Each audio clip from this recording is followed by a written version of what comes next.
Narito ang 5 pamahiin na kilala sa mga Pilipino. Bawal magwalis sa gabi.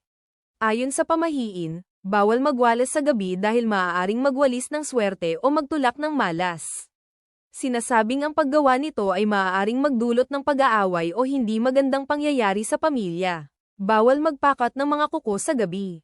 Ang pamahiing ito ay nagsasabing bawal magputol ng kuko sa gabi dahil maaaring magdulot ito ng masamang kapalaran o kamatayan ng isang miyembro ng pamilya.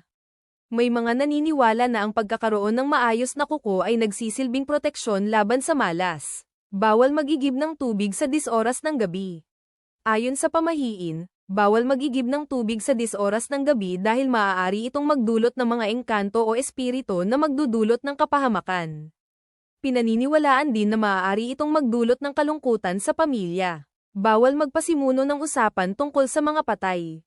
May pamahiin na nagsasabing bawal pag-usapan ang mga patay lalo na kapag ang mga tao ay nagtipon sa isang lugar.